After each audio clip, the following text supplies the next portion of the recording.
কলকাতার সঙ্গে যখন যুক্ত হওয়ার যখন এখানকার গ্রামবাসীরা যখন এই স্বপ্ন দেখে, তাদের স্বপ্ন বাস্তবায়িত করার জন্য তো এমনই একটা রাস্তা অবশ্যই উল্লেখযোগ্য বলে আমার মনে হয়। হাই বন্ধুরা, কেমন আছো তোমরা সবাই? আশা করি ভালো আছো। সুন্দরবন থেকে বলছি আমি সুব্রত সামন্ত, আর তোমরা আছো সময়ের ক্যানভাস সোশ্যাল মিডিয়া প্ল্যাটফর্মে। বন্ধুরা, এই মুহূর্তে আমি দাঁড়িয়ে আছি জি প্লট চাঁদমারি খেয়াঘাটের একদম উপরে দাঁড়িয়ে আছি।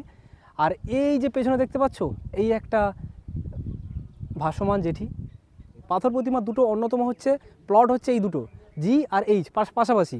তো জি এর সঙ্গে এইচের কানেকশান করার জন্য একটা সময় আমাদের এখানকার দাবি ছিল যে ব্রিজ হবে, সে ব্রিজটা না হয়ে এখন এই মুহূর্তে এটা হচ্ছে একটা ভাসমান জেটি করে দিয়েছে, যেটা থেকে সরাসরি পাথর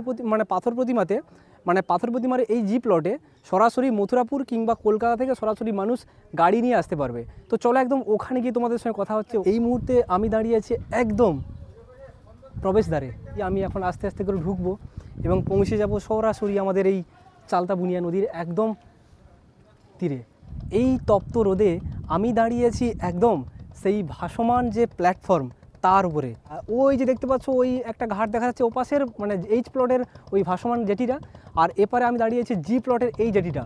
দুটোর হচ্ছে আজকে আমি ওপারেও যাব, ওপারেও তোমাদের সেই সৌন্দর্য তোমাদের দেখাবো। এবং দূরপাল্লার যে মিনিবোট যেগুলো পাথর প্রতিমা থেকে চাঁদমারি কিংবা সীতারামপুর আসে এই চালতাপুনিয়া নদীর ওপর দিয়ে, তারা কিন্তু এখন বেশিরভাগটাই কিন্তু এখানে লাগা শুরু করে দিয়েছে। তার মানে কমপ্লিটলি একটা জেটি ঘাট এই মুহূর্তে তৈরি হয়ে গেছে, এবং যার জন্য জি প্লটের অধিবাসীরা বা বাসিন্দারাও অনেকটাই খুশি বলে মনে করছি। এবং আমি একজন সুন্দরবনের অধিবাসী হিসেবে আমি এটা গর্ববোধ করছি। তবে হ্যাঁ, কোথাও কোথাও আক্ষেপ থেকে যায়, যে আক্ষেপের কথাটা আমি ওই বনশ্রমনগরের ওপারে গিয়ে বলবো। যে ঘাটটা আগের দিন কমপ্লিট হলো, আর এই ঘাটটা প্রায় 15 দিন মতো কমপ্লিট হয়ে এরকম একটা অবস্থার রূপ নিয়েছে। চলো এবারে এই মুহূর্তে তোমাদেরকে এই জি প্লটের ড্রোন ভিউটা দেখিয়ে দিই।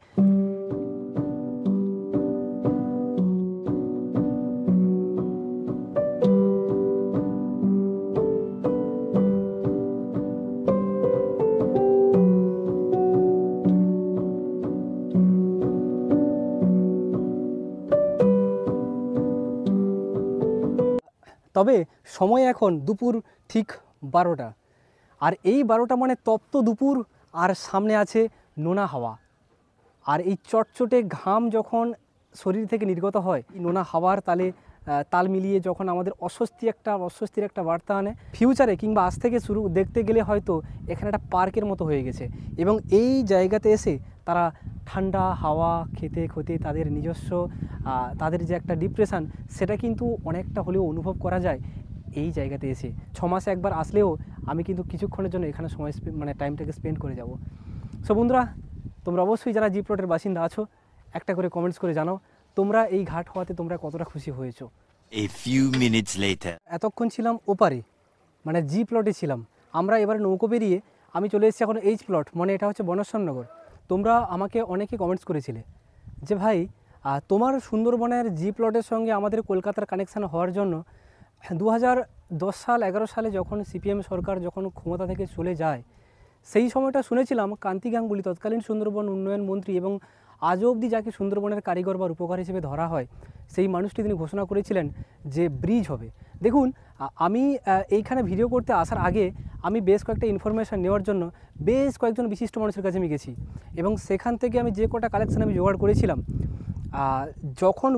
যখন ঘোষণা হয় তার ঠিক 1 সপ্তাহ আগে তৎকালীন সুন্দরবন উন্নয়ন মন্ত্রী, এবং তিনি কিন্তু সব কিছু, মানে আমাদের জি প্লটকে কলকাতার সঙ্গে যুক্ত করার জন্য সমস্ত প্রসেস উনি কমপ্লিট করে ফেলেছিলেন। যদি একটা সপ্তাহ পরে ঘোষণা হতো, তাহলে কিন্তু আজকের তারা ক্ষমতা থেকে চলে গেলেও এরপরে যে সরকারই ক্ষমতায় থাকুক, যে সরকার এই মুহূর্তে আছে, সেও কিন্তু বাধ্য হতো কিন্তু এই জায়গাটাতে ব্রিজ করার। দেখুন, 2011 সালে সিপিএম সরকার কিন্তু ক্ষমতা থেকে চলে গেছে, আর আজকের এটা 2024 সাল।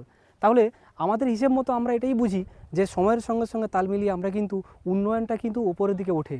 মানে ব্রিজ শুধু এই দুটো ব্রিজ নয়, হয়তো প্রতিটা দ্বীপ কিন্তু মালার মতো করে গেঁথে আজকের একটা সুন্দরবনটা একটা অন্য একটা চেহারা নিত, বা আমরা এটাই আশা করতাম।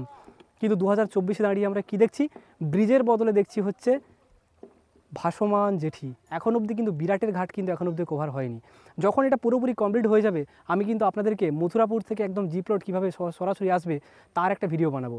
তো অবশ্যই তোমরা কিন্তু কেউ রাজনৈতিকভাবে নেবে না। আমি একজন সুন্দরবনের সচেতন নাগরিক, এই জিনিসগুলো তোমাদের সামনে তুলে ধরা উচিত বলে আমি মনে করি।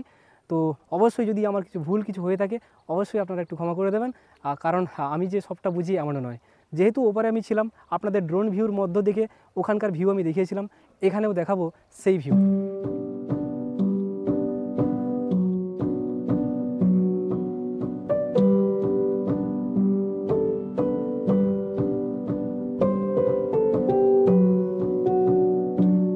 এই যে ভাসমান জেটিটা দেখতে পাচ্ছেন, এই ভাসমান জেটির জাস্ট একদম ওই যে সাইডটা, ওই দেখুন দুটো টাওয়ার, ওই একটা টাওয়ার, ওই একটা টাওয়ার, আর নদীর এপারে এই দুটো টাওয়ার।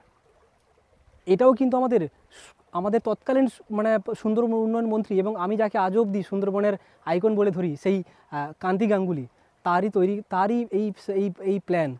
তিনি চেয়েছিলেন সুন্দরবনের প্রতিটা জায়গায় বিদ্যুতায়ন হোক। যখন আমাদের মুড়িগঙ্গা নদী পেরিয়ে যখন 8টা 10টা টাওয়ার যখন ক্রস করে যখন সাগরদ্বীপ যখন টাওয়ার মানে কারেন্ট পাচ্ছে, তখন এখানকার কান্তি গাঙ্গুলি ঝাঁঝালো বক্তব্যে তিনি বলেছিলেন যে যেখানে 8টা 10টা টাওয়ার পুঁতে পুঁতে যেখানে সাগরদ্বীপের বাসিন্দারা বিদ্যুৎ পেতে পারে, সেখানে পাথর প্রতিমার একদম পাশে আছে রাক্ষসকালী। জাস্ট এপার ওপার একটা করে টাওয়ার পুঁতলেই বিদ্যুতায়ন হয়ে যায়। এই এইচ প্লট এবং জি প্লট মানে বনশ্যামনগর আর জি প্লট, হয়তো 3টে টাওয়ার পুঁতলে এপার ওপার হয়তো কারেন্ট পেয়ে যায়। তাহলে তারা কী দোষ করলো, তারা কেন কারেন্ট পাবে না? ওই মানুষটার ঝাঁঝালো বক্তব্যের জন্যই আজকে সুন্দরবন অল্প সময়ের মধ্যে বিদ্যুতায়ন হয়েছে। ভাবতে পারছেন? তাহলে আমাদের কি স্বপ্ন জাগে না আমরা কলকাতার সঙ্গে সরাসরি যুক্ত হই? নেই মামার চেয়ে কানা মামা অনেক ভালো। হয়তো ব্রিজ হয়নি তো কী হয়েছে, সাধারণ মানুষদের কিছুটা কান্না থামাতে এই জেটিঘাট কি যথেষ্ট নয়? যাই হোক, তোমরা অবশ্যই কমেন্টস করে জানিও, আর ভিডিওটা ভালো লাগলে অবশ্যই তোমরা অনেক অনেক শেয়ার করে দাও।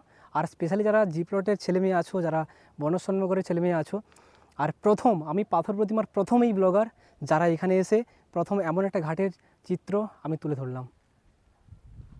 সো তাহলে দেখা হচ্ছে তোমাদের সঙ্গে পরের ভিডিওতে। ততক্ষণ তোমরা ভালো থেকো, সুস্থ থেকো। Bye bye.